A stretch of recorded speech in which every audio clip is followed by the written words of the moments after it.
Welcome back to our Wix Automation series.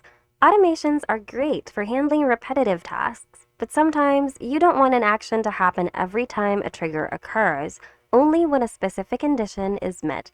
For example, sending a special discount only to new customers who live in a specific region. That's where the conditions operator comes in. It acts as a filter, allowing you to create highly specific and smart workflows. In this video, we'll break down what the conditions operator is, where to find it, and how to use it to refine your automations. Let's get started. First, let's talk about the role of the condition operator. So think of it as a gatekeeper. In a standard automation, a trigger immediately leads to an action. But with a condition, the flow changes. The condition operator evaluates a piece of data from your trigger event against a rule you set.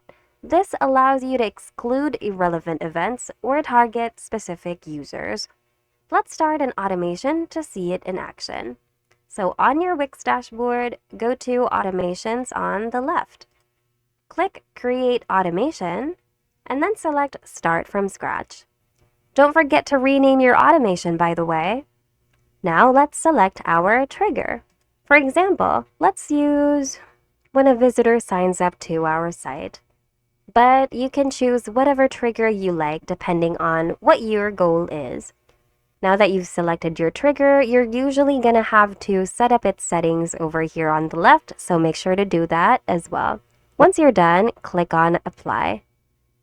Now, click on the blinking plus button, and then select Condition. We already know that conditions decide whether a flow should be continued or not.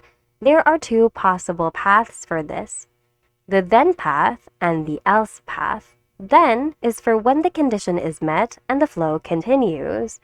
Else is for when the condition is not met, so you can set what happens next. Now let's talk about the components of a condition. A condition requires three components: the property, the operator, and the value. In Wix Automations, a property is simply a specific, named piece of data that is associated with the event that triggered your automation. When an event happens on your site, Wix collects all the relevant data and puts a label to them, or in other words, a property name, on each piece. For example, if the trigger is when visitors submit a form, the data collected will include many properties. Say, for example, the first name. So in this case, the property is the label themselves. Now let's talk about the operator. The operator is the rule of comparison. It determines how the property relates to your desired value. Common operators include is, so the property must exactly match the value. Is not, the property must not match the value. Contains, the property must include the text or value. Is greater than or is less than.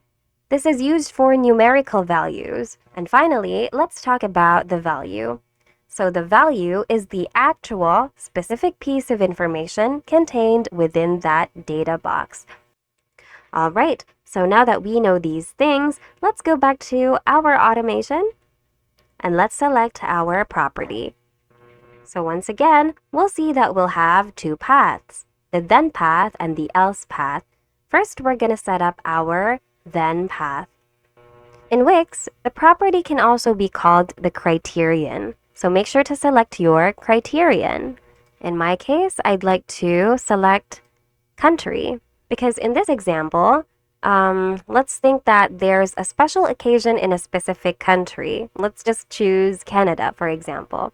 So we're going to celebrate that event, and to commemorate that event, you're offering a discount to those who are from that country. It's time to select our operator. So for my operator, I'd like to select is exactly. And then I'm going to enter the text here. So we're going to be choosing Canada. So if the new user inputs that they're from Canada, that means the condition will be set and the flow will continue.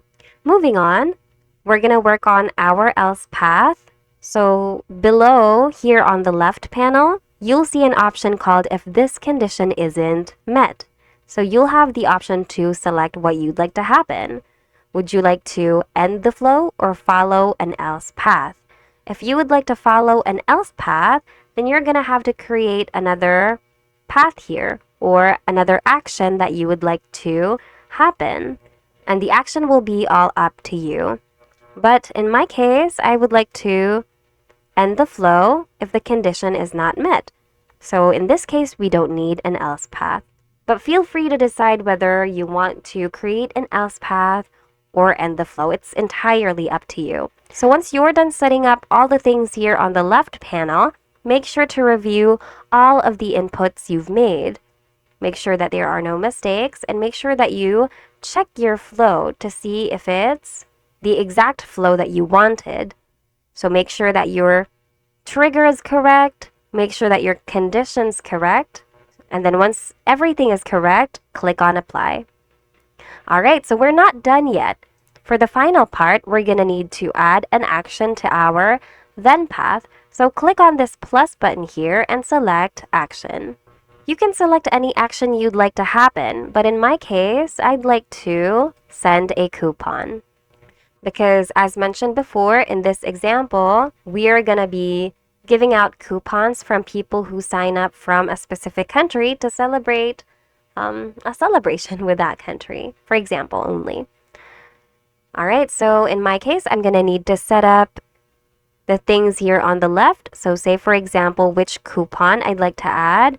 So I have two options, a unique single-use coupon code or a fixed coupon code.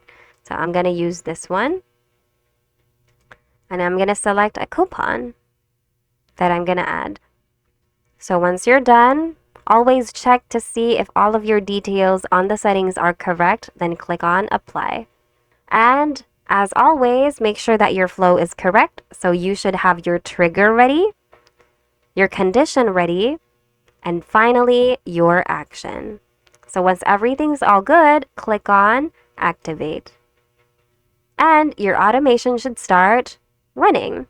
So in this case, whenever a visitor from Canada signs up to our site, a coupon will automatically be given to them. And that's it. If you found today's video of help, hit like and subscribe for more Wix tutorials. Thanks for watching and see you guys in the next video.